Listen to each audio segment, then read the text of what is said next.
So now we have Angie Claude, and Angie worked at Langley. We worked a little bit together when I was CFO on actually during COVID, we did a chair yoga during you remember one of my all hands meetings. So you had 200 people on the meeting doing chair yoga with Angie. So she has worked at Langley. She initially worked at Langley from 1982 to 1996. And then after that, she decided to go back to school to become a registered nurse. And she worked for Riverside Health System for 16 years. And some of you might have seen her. She worked in critical care and recruitment and management. She was Riverside's first prostate cancer navigator. After that, she returned to NASA Langley as the program manager and the clinic administrator. And so that's where she's been ever since. But during all that, what we've seen with Angie is that she really tries to increase her education and her experience. And so she decided to go back for her bachelor's degree from Virginia Commonwealth University in nursing and graduated in 2005. Since then, she's also recently graduated from Functional Medicine University in October 2023, and she's going to talk about that a little bit. And so she is a certified functional medicine practitioner. She also does yoga, a certified yoga instructor, and she is a proud mother of 3 adult children and 4 grandchildren. And she loves yoga, cycling, and being outdoors. So you will see that how vivacious she is and very much into helping everybody's health improved. So thank you, Angie. So thank you, and thank you for letting me come and speak to you today. I've already seen some faces of people that I've worked with, so nice to be out here with you today. Kathy told me that her new mantra or her new theme is life after Langley, so I thought I'd kind of add to that, living your best life after Langley. So love that theme. We'll go to the next slide. So Abraham Lincoln said the best way to predict your future is to create it. And I think that's huge. I think so often we just kind of go day to day and we don't think about the life we really want to live and how we can promote having this wonderful life. So hopefully I'm going to give you some ideas to make things even better.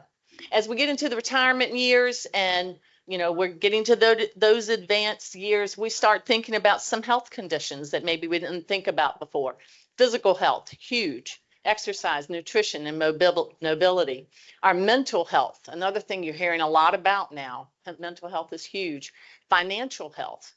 Social connections, which we found out during COVID, are huge. We didn't realize how important that was until we were all separated for long periods of time.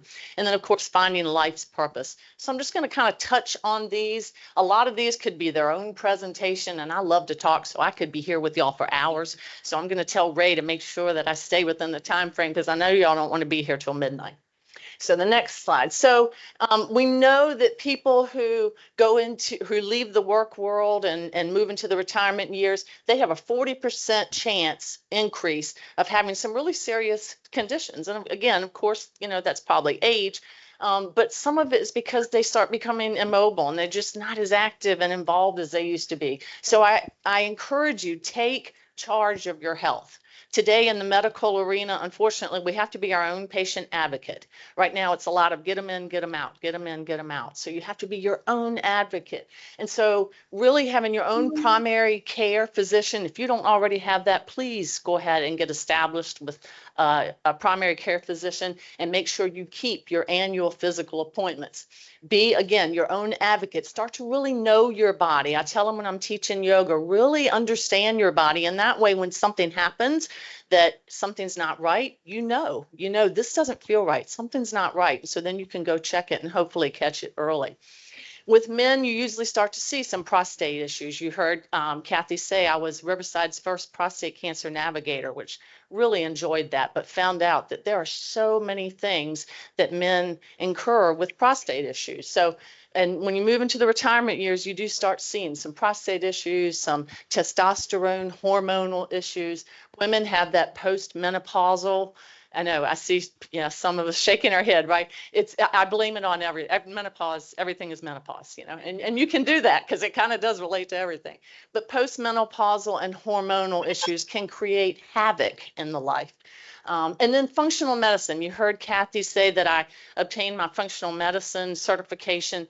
This is something hopefully you're going to start hearing and seeing more and more about. I'm really hoping that the medical world moves more and more into functional medicine. And basically what that is instead of treating the symptom, which we see a lot of, you go to the doctor and they say, well, here, Sally took this and it really worked, or this really worked for Fred, go ahead and take this. And so we get that, okay, cookie cutter type practicing of medicine. Functional medicine instead treats the person.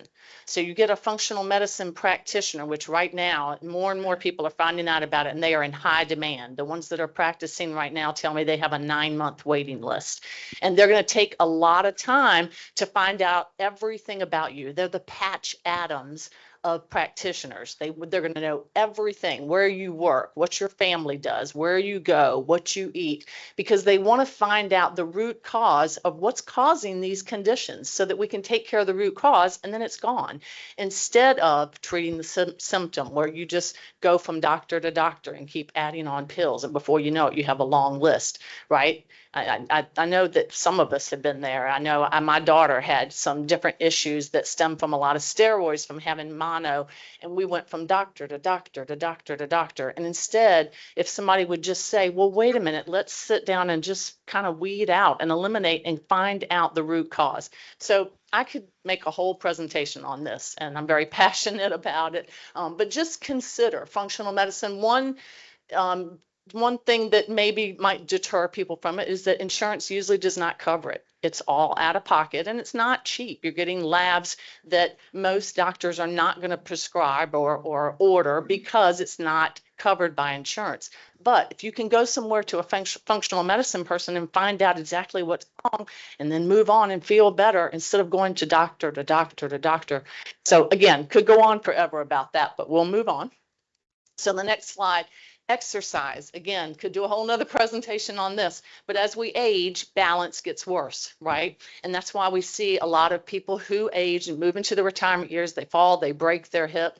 Our agility, our coordination gets off. So we really need to practice balance. So I encourage you, even when you're like, the minor things like washing dishes or during a movie that you watch, during the commercial break, stand up on one foot. Understand that this is just as much a cognitive training as it is physical, because the mind likes norms, right? So the mind feels very normal with me on 2 feet because I'm there a lot. But if I don't practice picking up 1 foot or balancing, that's when you do that and you have that little bit of this, because the mind says, wait a minute, not normal. This is not comfortable for me. So you need to practice it so that it does. And I know that might sound different. The first time it was brought to me in that way, I thought, wow, what a cool way of thinking about it. It's the same thing with addictions, with things like worrying. Do you know people who worry a lot? I know I have a family member who worries all the time. And when they don't have something to worry about, then they're like, oh my gosh, I don't have anything to worry about. And then they're uncomfortable, right? And that's because the mind is very comfortable because they worry all the time, right? So think about things you do a lot. That's going to be where the mind is normal. Anyway, weight-bearing exercises for bone health. We know now that, like with yoga, when we bear weight into our limbs, that helps our limbs to become stronger. Our bones get denser and stronger. And so very, very important to incorporate weight-bearing exercises into your routine. Strength training. You probably already heard this. As we get older now, they're saying even more important than cardio. Not that cardio exercises aren't important, but strength training, your weightlifting, very important. Keep that muscle mass strong.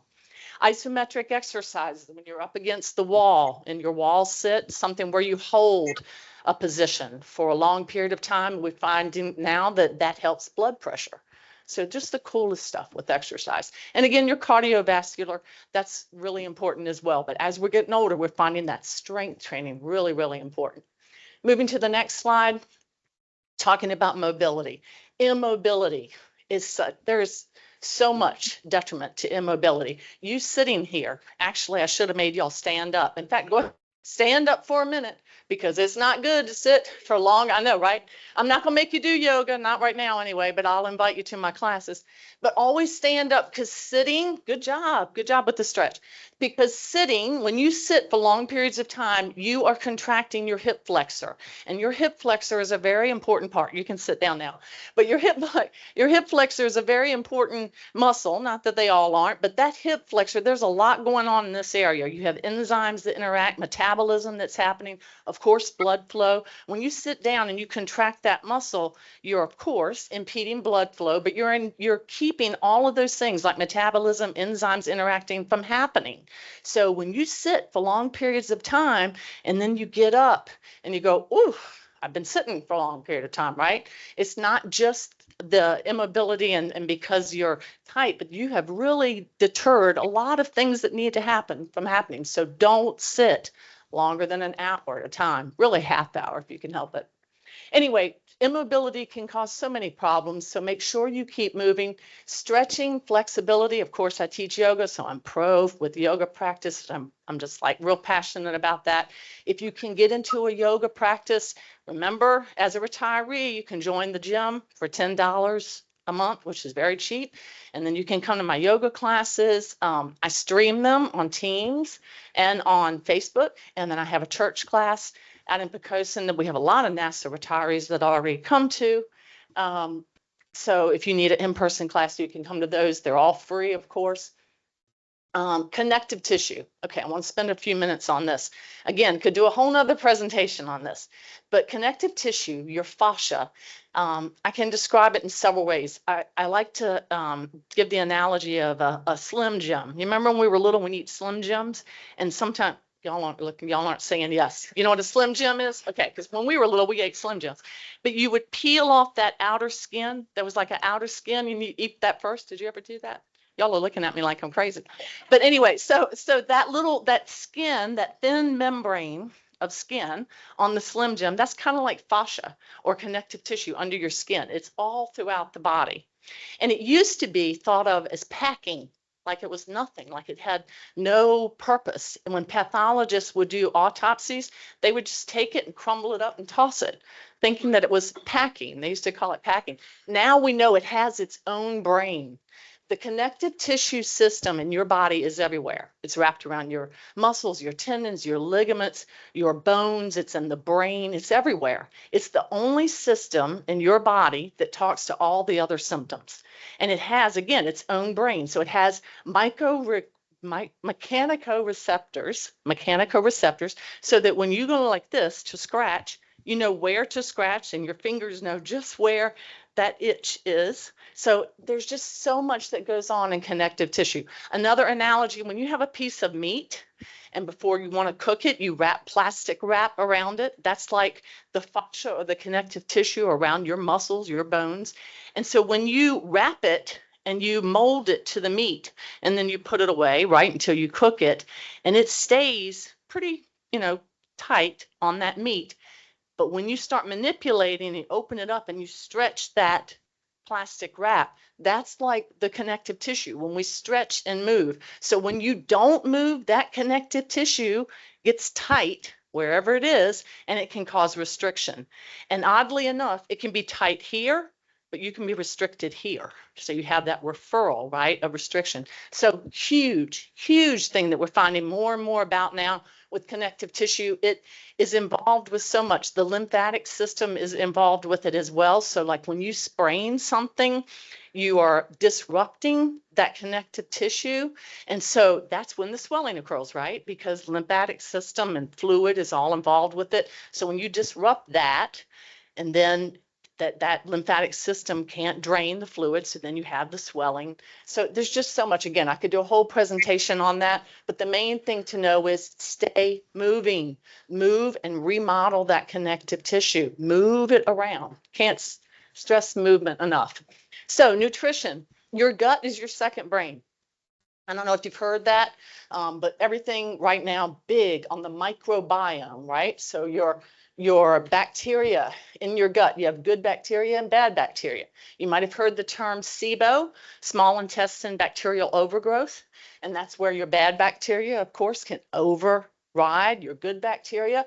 There are things that we're eating right now because of GMO, genetically modified foods, gluten, all of these things that we shouldn't be eating, processed food.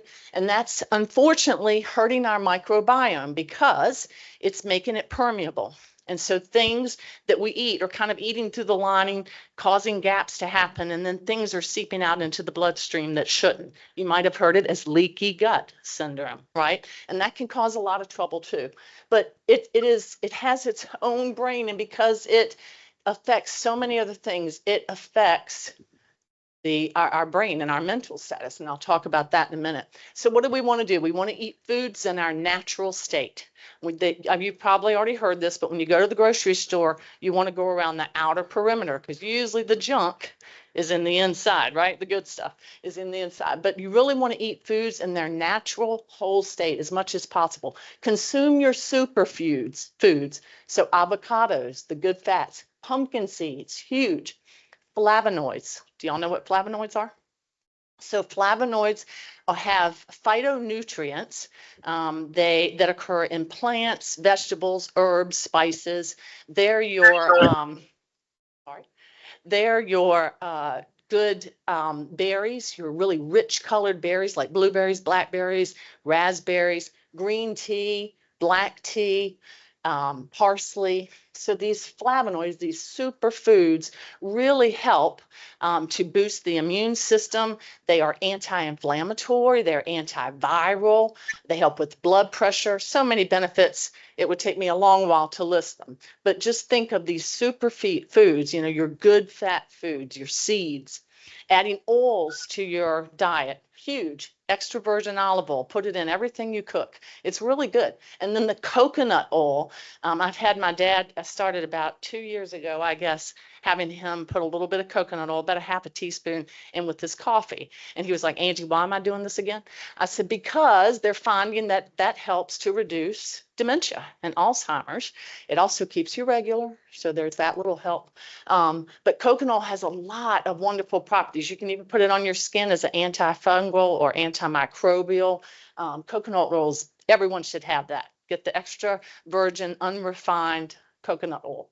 Decrease sugar intake. Sugar just drives inflammation up. So do your best to decrease your sugar intake, and watch when things say fat-free, no sugar, because usually when they say that, they put something in there to make it taste good, or you're not going to buy it and eat it, right? So be careful for that artificial sweetener. Next slide. So I know this is busy, but your mental health has a lot going on, right? There's a lot of parts to it. We already talked about your gut. And again, this can really affect different hormones and things you eat. Well, you've heard it before, we are what we eat. So this can really affect your serotonin levels, which affects our mood. Meditation, I'm going to talk a little bit more about that in a minute. Hobbies. Becky's already talked about it. Huge. Having a hobby, something that you love to do, that can be a meditation in itself. Nature and grounding. This is a new one that I'm getting more and more into. I just ordered grounding sheets, and I can't wait to try them. But grounding is usually they promote you being outside. So maybe, I don't know if Becky has tried it, but being outside in the grass or in the beach barefoot. And I don't tend to be a barefoot person, but they say there's so many benefits to deriving the earth's charge, that natural charge coming up into your body, and it helps you to really balance things in your body. Very, very beneficial. So even these things like grounding sheets, they say when you sleep on them, then you get that charge. You plug them in. Really cool concepts. But anyway, really helping to promote good sleep. Again, boosting immune system. A lot of benefits with being with nature and grounding. Yoga, of course, you know how I feel about that. And yoga is great exercise. But I tell a lot of people, and sometimes I don't even have to tell them. Usually after 1 or 2 classes, they come to me and say, okay, this is just as much mental as it is physical, isn't it? Because it's a great time, again, to really get to know your body. You're in the present moment. You're learning what you can do, what you can't do, and you're okay with both. It's not a competition, even with yourself. You're just kind of learning what the body can do and how it moves. Friends and family and community. We'll talk a little bit more in a minute, but again, we really learned during COVID how important social interaction and connections are. And then sense of purpose, and that's another huge one. I'm going to talk about that in a minute as well. Next slide. So I wanted to just show this on meditation just so you can kind of see. So this is someone who does not meditate, right? You see the brain here. Most of us use one side or the other. And that's why some people are more creative and some people are more analytical. So most of us use one side or the other. And when we do that, of course, we promote unhealthy brain wave patterns, and we're prone to have this anxiety and depression and some bad habits.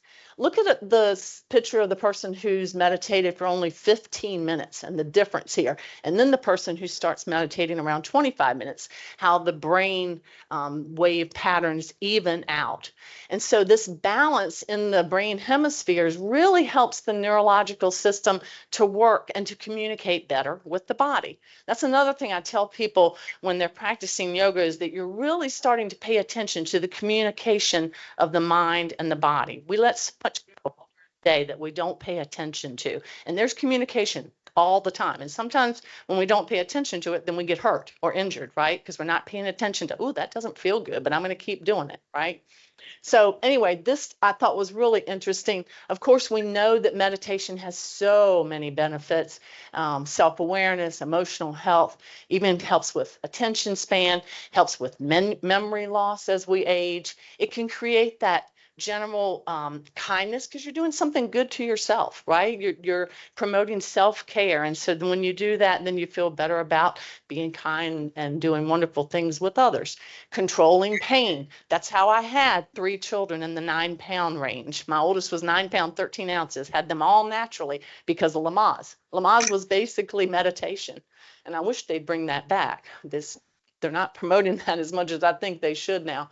Meditation also helps to promote good sleep. I have a lot of people after yoga classes that will call me the next day and say, gosh, I slept so well. And some of that's because they've exercised. But a lot of it is because they've just given themselves a little bit of time. Some of it because they've inverted blood flow, putting their head beneath their heart as we bend or as we lift the body up and invert that blood flow. But meditation really helps them with that. And then decreasing blood pressure. Very often, we will have people come in the clinic with high blood pressure. The first thing we do is sit them in the urgent care room in the recliner, and we tell them to chill. We put on soft music, dim the lights. We leave them for about 10 minutes. We come back, and 9 out of 10 times the blood pressure has dropped, sometimes 20 points, which is huge, huge. And they'll say, oh my gosh, how did that happen? And when we tell them, you need to do this, are you stressed? And most of the time they say, yes, I have a lot going on, or I have a project, or I have this, or I have that. So it's huge, huge meditation, the benefits. Financial health, hopefully at this point when you're retired that you've already looked into that. But if not, maybe finding a financial advisor. Of course, we all need to budget and plan. Downsizing, something I just did not too long ago. And you get to the point where you're like, I have this huge house. Do I need this huge house? And do I really want to keep cutting the grass? Even though it's wonderful. Don't get me wrong. It's wonderful working out in the yard. But sometimes it's good to downsize, to minimalize. And then consulting and online. This is the time. You have time now to do things that you've never probably had time to do before. And you guys are so smart and you have such a wealth of knowledge and history. And maybe now you can give back consulting. And now is the day to get online certifications like I did with the functional medicine. You can do that now for not very much money and in small periods of time, and maybe even make some extra income with that. Moving to the next slide, I think social connections. Again, we talked about this, but retirement, of course, encourages us to have more time to join those organizations. I think it's great that y'all have this one and that you do so many things together and that you're still able to see each other and then maybe even help along the new members that come in that have just recently retired. So making these connections, joining clubs, being involved, having that socialization, giving back to community, that's a huge one, being able to contribute. Those feelings of belonging and feeling valued still and feeling cared for and loved, they're huge. And so we know that being connected to others really deters diseases and illnesses. It's huge. And again, we learned this a lot through COVID. Next slide, please. And if you can click it one more time. So again, these strong relationships. So as we build relationships and we meet more and more people, then we have the opportunities to practice forgiveness and kindness and love and trust and all these wonderful emotions that we need to practice. And we need to learn to work through the ones that we've all had from time to time. Bitterness and resentment. Bitterness is the number one emotion. Bitterness can make you ill. It can make you ill. So being with people and learning how to deal with people and relate to people. Studies have shown that people who do that, who socialize a lot and have these interactions, especially as they age, that their cognitive health is better, their physical health is better, and they just have an overall better life. So connection's huge. Next slide. So life purpose. And I didn't make up this slide. I grabbed it from somewhere, but I thought it was so good. Talking about your life purpose. Why do you get up in the morning? What are things that drive you? And maybe all of you have already found this. Hopefully you have. But I know I have a lot of friends that have retired. We have a lot of people coming through the clinic right now who are retiring. Some of them a little earlier than we expected. But most of them are saying, the one thing I'm worried about is I don't know who I am after Langley, or I don't know who I am after being an engineer. I have friends who have retired. I don't know who I am. I'm not a teacher anymore. What am I going to do? So finding that life purpose. And I think it just takes some soul searching. I think all of us need to realize that our life purpose guides so much. It guides our life decisions, our behavior, shapes our goals, helps our sense of direction, and of course gives meaning to our lives. Next slide. So, and you can hit it one more time. So finding our life's purpose. And I think this is important at any age, to spend some time with just you, right? What do we do when we want to get to know somebody? We spend time with them and we get to know them and we get to know what they like. Do that with yourselves. I tell people in yoga, you are learning about you. And for so long, you've given Langley everything you had, right? Or your family, or maybe an outside hobby or organization. So take some time for you and take some time just to be quiet and maybe even write down things that you really like, things that you value and you believe in. What drives you? What is your main focus in life? And so again, be really clear about these, writing them down, developing that life purpose statement. And a lot of that, I think, is helped by volunteering and giving back through the community. We've seen it with a Langley employee she told us she was getting ready to retire a few months back. And she frequented the clinic quite a bit, not because she was ill, because she liked to come over and see us, which we're all about that. We love that too.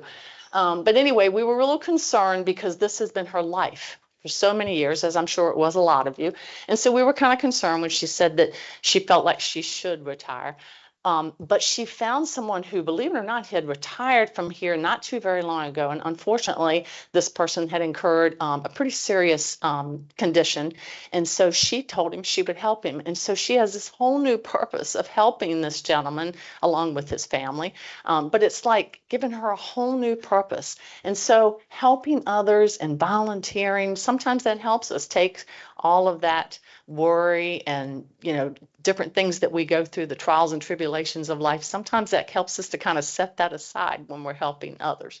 So I think that's huge. Giving back to the community. Again, y'all have so much knowledge. And I used to say when I worked out here the first time, and they had a buyout. I don't know if any of you remember that, back in like 1993. And there was a huge buyout, and there was so many people that left. And I remember I had left to go home, and they asked me to come back and help out over in HR. And I sat down and I was helping different people process through. And there was one gentleman, I'll never forget, I had worked with him, and he started crying. And I said, "Why are you crying?" He said, "Because you're asking me to divorce my second wife." He said, "This place is my life." And so I had to call his supervisor, who told him, "Come back here. Nobody's making you leave." But I realized how important this place and a job could be to somebody. And then someone told me, they said, it's people who are walking out like that, who have been here forever, like you, who know so much about this place, like it's your second home.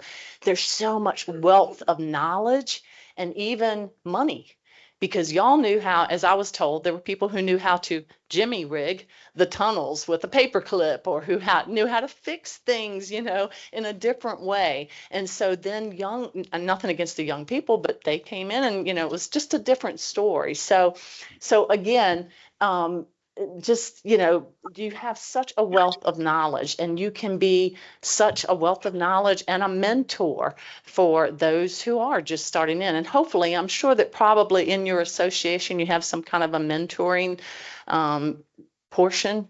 Yes. Okay. I thought so, which is, I think, great, because again, so much walked out the door when y'all were tired. So maybe you can use that again with your whole life purpose. So if you haven't made your life purpose statement, I would suggest that you do sit down and just kind of write it down, and just maybe see it in writing and see what you have decided that is. So hopefully, and I think that was my last slide, if you can click on there, Ray, thanks. So hopefully you've learned something.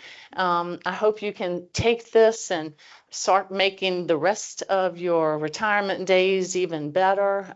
We miss you here. We hate when people come through and say they're retiring. We really do.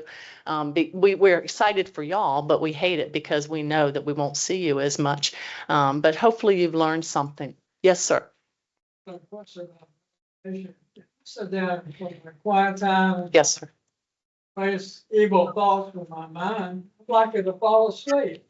And you know what? That's okay. A lot of people tell me that. They're like, I fall asleep. And what I usually say is that your body needs that. If you fall asleep, no, sir. A lot of us do that, because we've gotten still, right? And we're not used to being still. And so sometimes when we're still, it's almost like that normal result, like I told you, because what do we do when we lay down at night? We become still, so we go to sleep, right? So a lot of people say that, and that's okay. And even if it's just a few minutes, a lot of people say, well, I can't meditate because it's too much work. And I'm like, well, it really shouldn't be work. Think of it kind of like a mind vacation. You're just kind of coming to your thoughts. You're not working to drive out any or to pull in any. You're just sitting there and saying, what am I thinking about? And how do I feel right now? And what are my emotions? Because sometimes they're knocking at that door and we push them aside, right? Especially if they're a negative one. We think, okay, I don't want to think about that because that's going to make me cry. Or I don't want to think about this because this is going to cause this memory or whatever. And it's going to keep knocking until you give it that attention. And usually once you give it the attention, then you can, let it on go.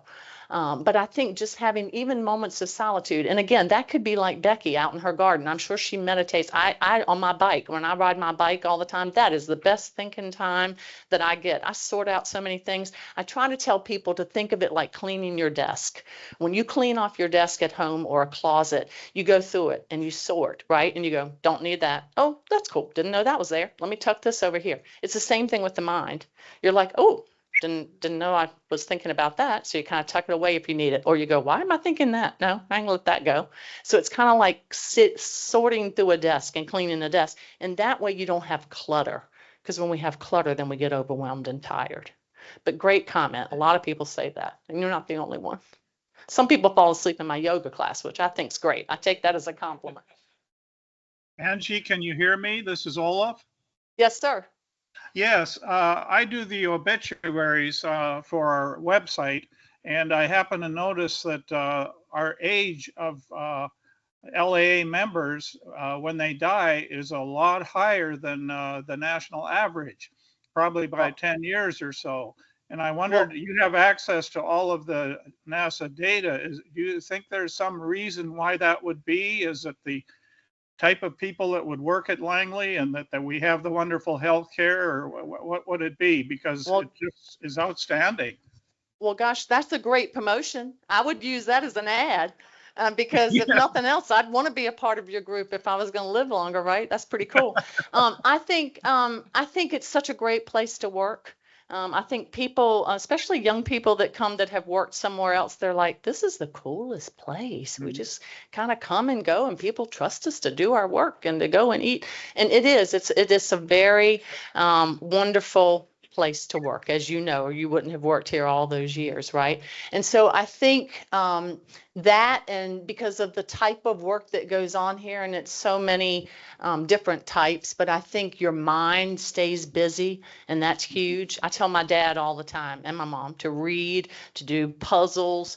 Daddy's out in the garden all the time. He's 91, and it's amazing. You know, he stays busy, and I think that people in your association, they stay busy for many years, and now you've come together and you're still doing stuff, and I think that's huge, because I think the ones that usually go home and sit down and don't do much, they tend not to do as well, obviously, from immobility and then just not using their mind too. So, but I think it's a great plug for your group. And I would put that on your mission or statement or whatever you call it to get people to join. And I think your healthcare, we all, we were guinea pigs while we were at NASA. We signed a statement that you can use our data for whatever purposes, and then we get the free physicals. So I think having the free physicals and the follow up there, gives a big advantage over other places. Unfortunately, Mr. Olaf, unfortunately, back around the COVID timeframe, NASA decided to do away with those free physicals. Oh. And yes, sir. So you can still purchase them, but you bring up a very good point, because people who are in here who have retired, you all probably were from that time frame where you got a free physical every year. Yeah. And so a lot of people trusted us to be like their primary care. And though we love that trust, we always tell people we're not primary care. We're not going to be here on the weekend, and we're not going to be here at night. So, but it was a very close relationship between the medical director and our staff and the staff before me to watch you and to keep trends. Believe me, I can tell you that even long before me, but especially in the 9 years that I've been back, there have been many people that have been diagnosed with things and found things out that went to their primary care and they weren't diagnosed with it there. And I'm not belittling or saying anything bad about the primary care. It's just that physicians at this time in all organizations are being pushed. Get them in, get them out, get them in, get them out. And they don't have the time to be that Patch Adams like Dr. Gross was and Dr. Bernanke is now. So you're right, sir. Maybe that had something to do with it, because you were getting a very close, almost functional medicine, really. In fact, I've told Dr. Gross many times, we still talk to him, even though he's gone from here. He's still very viable in the community. I think he's in his early 80s and still doing just as much, if not more, as he did when he was here. But long story short, he was very much like the grandfather of functional medicine, because he wanted to know everything about you. If y'all remember, if you came in to see him, he would ask you probably, how's your wife doing, and how are your kids, and where you been, and what you've been doing. And that's what we need. And so, that I never thought about that, but we should use that as a plug over at the clinic, right? To continue to purchase that, because you can still purchase it, but unfortunately not have that as a free something that's done every year. I remember when they offered sigmoidoscopies, and that was kind of, pushing it, whether you really wanted to do that or not. But then since it was free, I think a lot of people did it, and that may help, longevity too. That was before my time, and I have said very often, I'm glad that we don't do that since I'm back here. You're right. That was kind of pushing it. That was really doing a lot. They used to do stress tests as well. But we still promote that, and I would tell you too, again, along with having your primary care and keeping your annual appointments, make sure that you do keep those appointments, like your colonoscopies and your mammograms and all of those checkups, because it's very, very important to keep a check on those things. Thank you for a great talk. Thank you. Thank you very much. And I appreciate your time. Thank you so much for asking me to be here. And I wish you the best in the rest of your retirement years. Yes, sir. Thank you very much. Thank you. The mugs that we give to our speakers. So we'd like to thank both of you for your excellent presentations to the LAA. Thank you.